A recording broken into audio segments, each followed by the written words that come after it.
Hey everyone, buongiorno. Just kidding. Nice to see you guys. Can you hear me? Okay. So a couple of things before we begin. First of all, very excited to be here, but one of the main reasons I'm excited to be here is it's actually the first time that my son has seen me talk. So Michael, raise your hand. Okay. I had to embarrass him. Okay. So, great. Okay. So I founded I founded 8 different companies and enterprises. So some have worked, some have not worked. And through my journeys, I certainly have been keyed into the dirty little startup secrets, which I'm going to share with you today. But I thought since this is actually a no shop, meaning that you guys actually have to come and participate because it's going to be much more fun if you guys are kind of going to come on board with me. How many of you have startups of your own? All right, awesome. Okay, so as you guys know, as startups, one of the keys to being a founder is knowing how to pitch yourself, right? And not a long pitch when you take people through. A lot of times, as you know, they're called elevator pitches. And those pitches are key to when you're meeting with, say, investors or meeting with potential customers or even meeting someplace like TOA. Somebody asks you, what do? You need an answer, right? So what I thought would be kind of fun to start us all off is founders in here, you know that part of being a founder is taking risks. And when I talked to somebody, I said, you know what, I want to make this a little more fun and interactive. They said, oh, really? It's a German audience. They don't talk. They're going to. So I need you to prove them wrong, okay?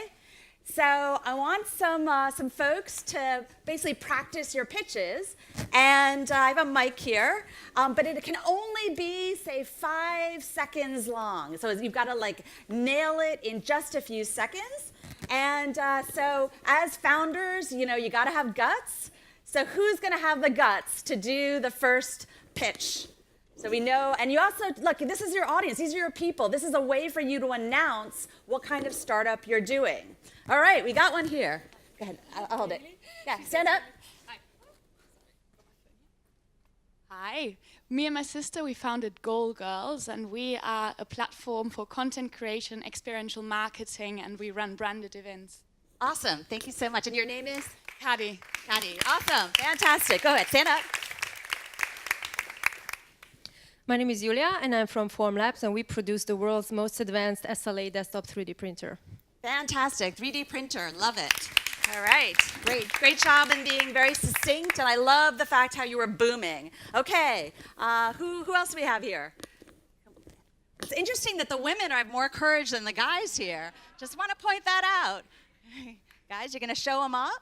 Really? Really? All right. Okay, I got to get back there. Excuse me, coming through. All right. Okay, I'm going to hold it, because otherwise I find people go too long. So go ahead. I got it. All right, so Kiwi Media Solutions, we create virtual reality content and video content for brands online.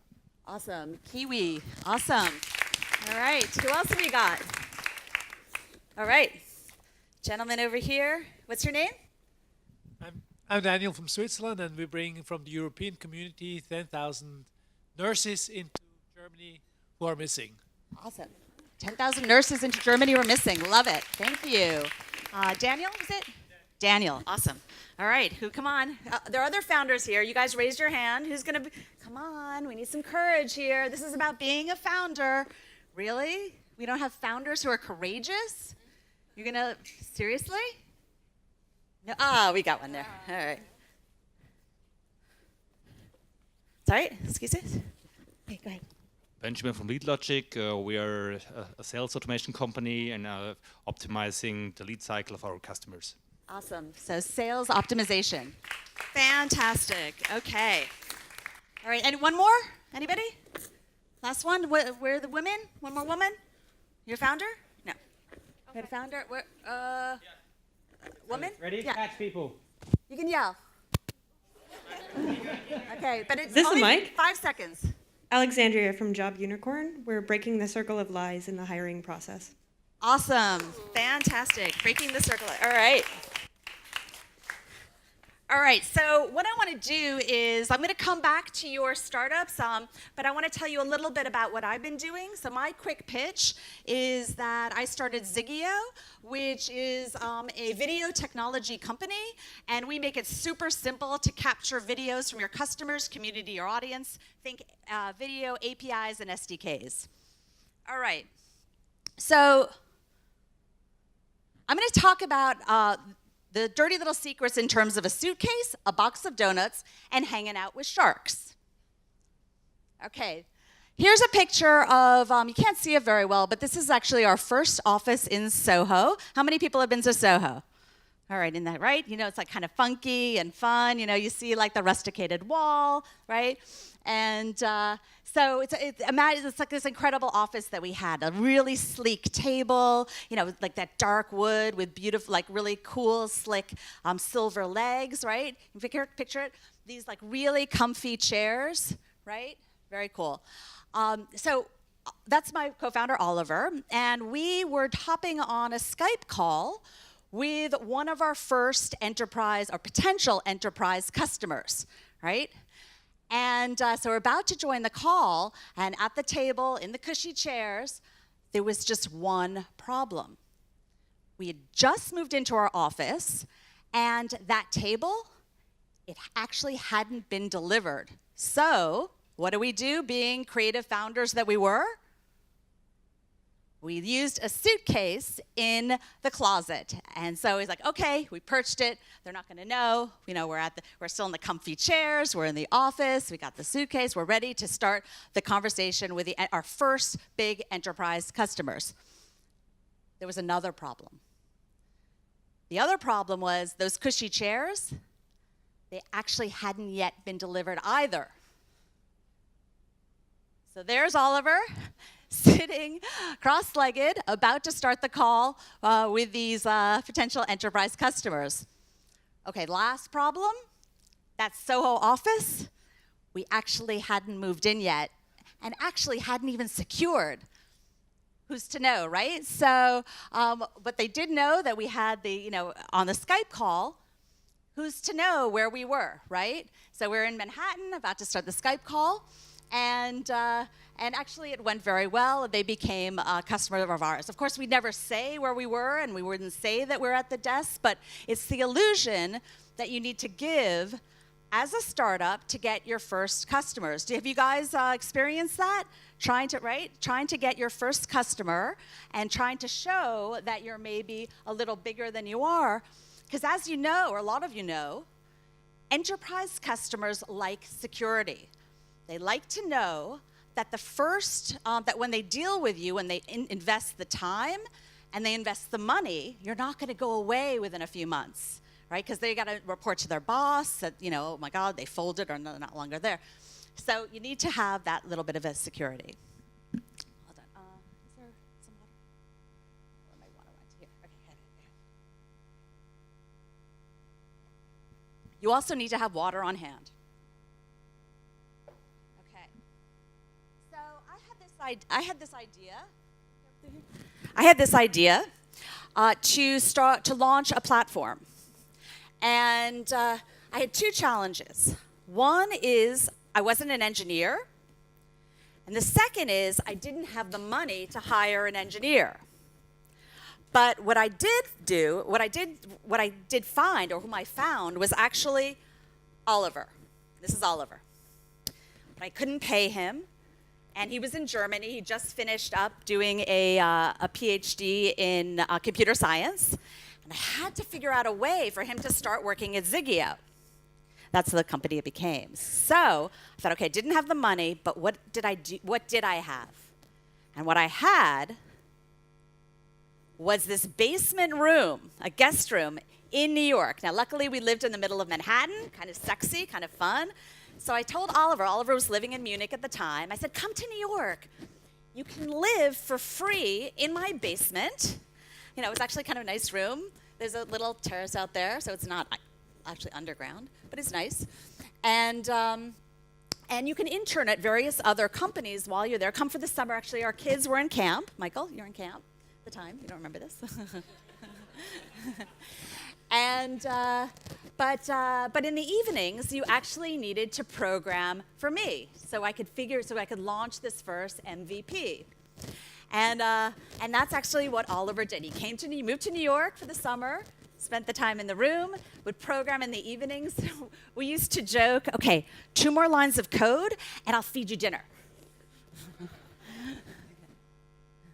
So this is actually an office we did move into. It's if you're familiar with Manhattan, it's in the Flatiron district. You guys know Flatiron, right? So very cool area, beautiful office, ping pong table. I don't know if you can see it in here. Ping pong table, beanbag chairs, totally cushy. Again, the challenge is we didn't have the money to pay for the office. Okay, so I thought, okay, how am I going to pay for this gorgeous office? And I realized that through my network and sort of talking to people and networking and talking to more people, I found a guy who was a CEO, and he thought it would be really cool if that extra office space he had, he could actually have this like cool, funky startup with like a lot of startup energy that he wanted to infuse in the rest of his company. But he had one condition, and that condition was that once a month, we needed to bring in donuts for the office. Like, yes! So that's exactly what we did. It was actually over a year that we were in this office, and once a month, we brought in donuts, and it was a way for us to expand, get free office space, which, you know how expensive office space is in New York, right? You guys know? Okay, well, that's the way that we were able to do it without paying paying for donuts. Okay, so as you know, employees are really expensive, right? And that adds to your overhead. Now, one of the challenges of having a startup is you have an idea, and that idea you have to iterate, right? And you iterate, and you fail, and you iterate again, and you get better and better and better and better until you finally have something that sells, that makes money, and that you can become a prosperous company. But if you hire employees and have an expensive office space, the clock starts ticking, right? So how can you buy your way into more time, right? Because what you really want is time to develop your product or your service, right? So this is a friend of mine. Actually, Piper's her longtime assistant, and she had incredibly faithful. She's had her for about, I don't know, it's probably around 8 or 9 years, totally loyal, incredible. In fact, she'd be on the phone, and at moments notice, she'd say, she'd be on the phone with a client. She'd say, Piper, email over this agreement. And Piper would respond immediately. You know what about Piper? Piper was actually her cockapoo. And so she'd be on the phone with these important clients, and it's the idea of, making yourself seem a little bigger than you are. And nowadays, as you know, you have these AI assistants who can do calendaring for you, and it's ways for you to make yourself seem a little bigger than you are. In fact, here's an example, and this is true story. I know startups that actually have made up a number of folks on their staff. And they actually have names, they have positions. If you look, these are kind of funny names that they use for startups. Can you search Hasbibly, CC I done it, But no, but they're startups that actually make up people. They have their own email addresses. So they say, oh, let me talk to the person in legal or biz dev, or blah, blah, and they'll actually, each one of them will have their own identity, because nobody really knows. They just, again, it's the idea that you're made bigger than you are. Okay, pretty wild story. This is known throughout New York. This actually happened, or at least so they say. People have promised me. Imagine a company does not have its first enterprise customer, right, as we were. Every startup has somewhere to start. There was a customer that was actually flying in to come see their offices and wanted to see that it was a real enterprise that was going on, because they didn't want to just do a deal with any kind of fly-by-night. So the founder got office space for basically 2 days, put up a sign there, hired actors to be the employees, so that when the customer flew in, they're like, oh, this is great. You've got a real, enterprise here, a real deal. And the upshot was the customer signed on. They got money in. They were actually able to get an office, hire employees, and actually became what the customer saw. Okay. Pretty wild, right? Can you imagine doing that? Anybody? Yeah? Like, yeah, we could do that. Okay, cool. All right. So, the idea of not having employees, I'm a big believer, again, buying time. So there are a lot of services up there, like Upwork. How many people have heard of Upwork? Right? So it's a great way to get developers to come and engineers to do project work. And they're, we were shocked how talented these people are from all around the world. Same with 99 Designs, another example. You need a logo done or a design of your website or whatever. Also a great platform. Again, you don't have the commitment of actually having to hire a full-time designer or a full-time engineer until you're actually ready. Oh, so Ziggeo, as you know from my pitch, video recording and playback, API, video technology. Here's our embeddable video recorder and video player. So after we launched Ziggeo, we were getting a lot of traction and a lot of interest from folks like investors. How many people have dealt with investors? Yeah? Okay, how many people in the audience are investors? Okay, raise your hand high. Okay, there's one investor there. Anybody else? Any other investor here? Okay, I'm going to tell you a few things about investors. First of all, don't take this personally. No, I love investors. I think investors are actually the smartest people in the room. And why are they smart? Well, they're smart for a few reasons and helpful. One is they see lots of different startups. They see business models that are working and business models that are failing. So they're really good at giving you advice as to what's been working with their own portfolio companies or potentially giving you information about your competitors because everybody comes to them for money, right? So that's one reason why, or two reasons why you want to go and talk to VCs. The thing about VCs are, the other thing I should mention is VCs have access to their portfolio companies. And those portfolio companies could actually be potential customers or partners of yours, right? So it's always good to kind of, even early on, to see and talk to VCs to figure out what the market's like, what your competition's like, and potentially get customers. Now, I should say a little bit more about VCs, but before I do, I should say I'm actually married to one, so I love VCs as well, literally. But I know from my own life, and this is my picture of VCs. This is actually a shark, so and there I am scuba diving. Okay, so VCs, I should say, aren't for everyone. Okay. I know that there's a little bit of a prejudice going around that everybody has to raise a ton of money in order to grow, in order to expand, and become the next big thing. There's this, that everybody thinks that that's the course to take. Well, again, I know the backstory, and I know what it's like to have an investor. I know it from my husband. I know it from one of my previous companies. It's not always a great thing. In fact, just to give you a little bit of this prejudice, when I was in a meeting in New York, I talked to the head of an incubator. And we were getting a lot of interest for Ziggeo for investing. And one actually really just wanted to sign a term sheet and all that.